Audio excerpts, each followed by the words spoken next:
Now, I don't know about you guys, but I absolutely love democracy. I love the fact that every morning when I wake up, I know that I can vote for my leaders. I can choose my government. There are people in the world that aren't so fortunate. There are people in the world who live every day suffering from tyranny and abuse, and they can't change it. And knowing that, I'm incredibly thankful for the fact that I can choose my government, that I wake up knowing that the government does not control me. I control my government, theoretically. That's the beauty of democracy, that we shape our own futures, and nobody else can do it for us. That's a privilege that not many people are lucky to have. Now, of course, our political system has plenty of flaws. Congressmen don't serve term limits, money has too much of an influence over elections, and Congress just can't seem to work nowadays. Which of these is the biggest problem with our democracy, though? None of the above. The single biggest problem, the single biggest threat to our democracy is the one that nobody is talking about. The single biggest threat to our government of the people, by the people, and for the people is the people. Now, midterm elections were a few weeks ago, and let's just say that not everybody was happy with the results. People were scared. I had friends on Facebook worrying about the new Republican Congress, news articles going crazy over how much money was spent in the elections, and even a few articles just scared to death that Obama was going to be impeached. That was ridiculous. And I went through and I noticed that not a single article, not a single Facebook post, not a single tweet talked about voter turnout. So I went to go find out what the voter turnout was for this election. And what I found was scarier than anything that was being talked about. This November, only 1/3 of Americans voted. While some of us went out to choose the future of our nation, 200 million Americans decided that they didn't want to. This is our nation's fatal flaw. It's political apathy. Democracy doesn't work if the citizens don't participate. Democracy will fail if there's absolutely no participation, which it seems like there is right now. In physics the other day, we had to vote on the answer to a problem, and we had two choices. We can choose between answer A or answer B. 2 of us voted for answer A, 4 of us voted for answer B, so in our little election, B won.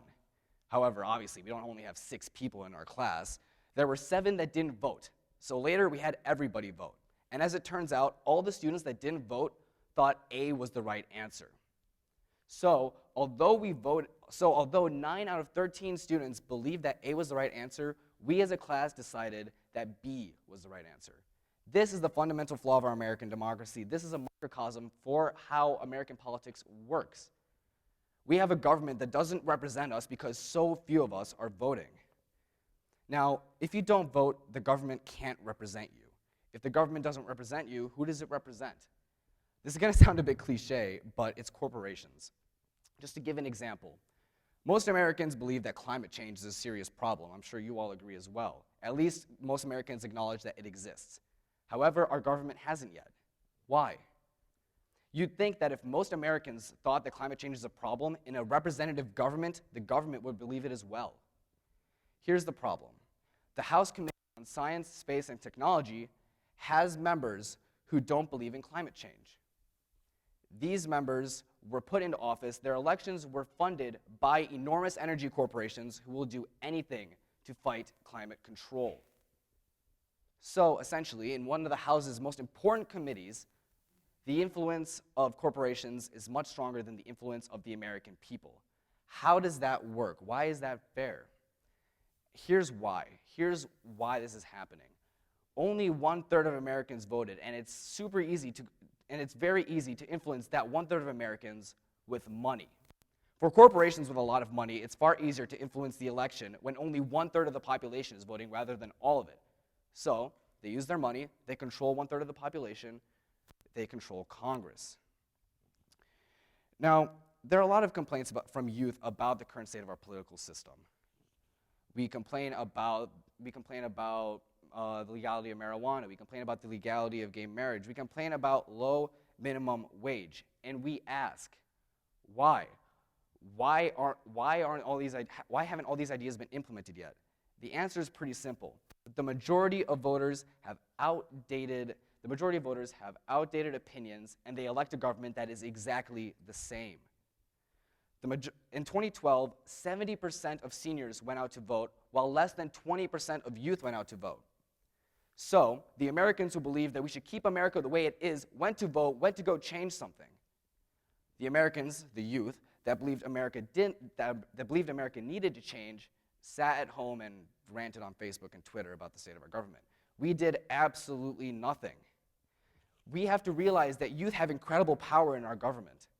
From the anti-war movements, the civil rights movement, to the women's rights movement, youth have had an incredible influence on change in America.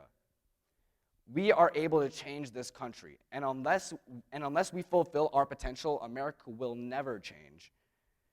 Now, there are a lot of reasons that people don't vote, and I understand that. One of the biggest reasons seems to be that people don't believe that their vote matters.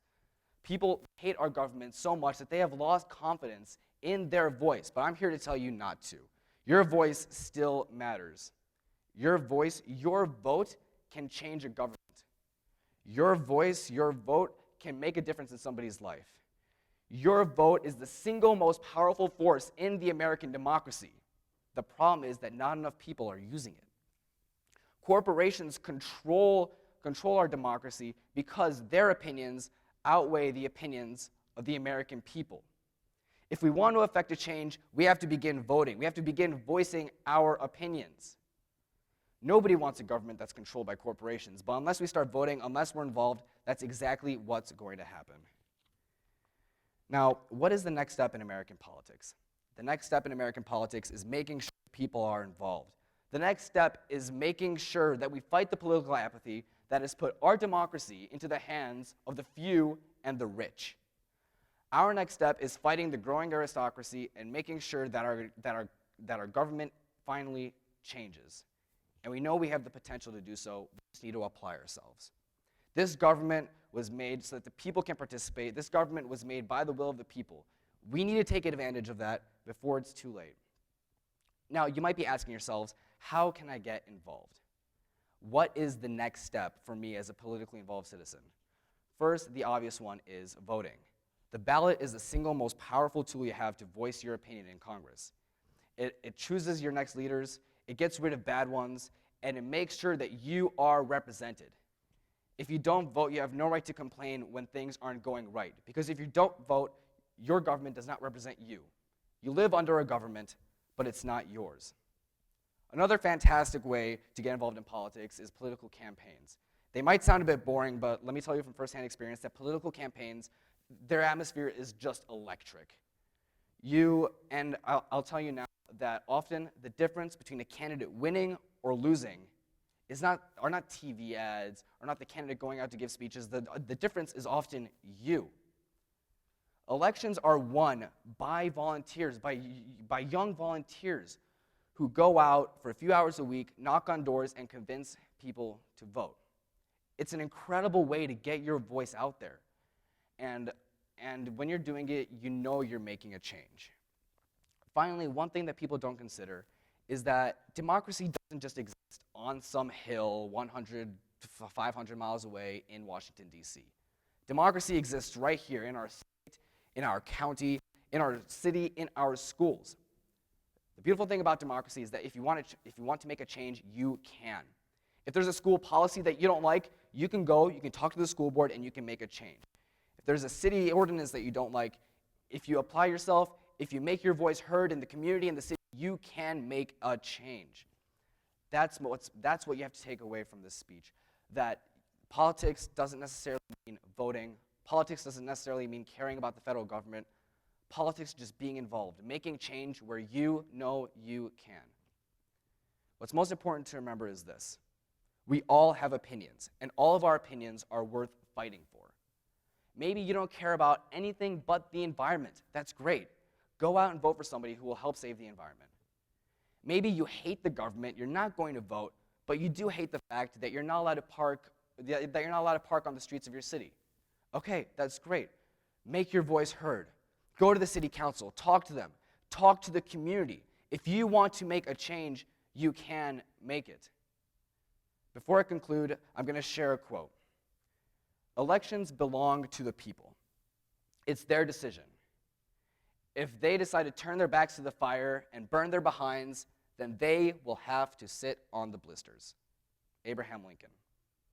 Democracy is not a spectator sport.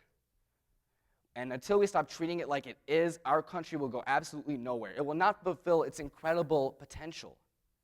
We, the youth, have an incredible chance to change our government. We have the power to make change. We are what keeps this country moving forward. And unless we apply ourselves, unless we are involved, the American democracy is bound to fail. And with it, the American dream. Thank you.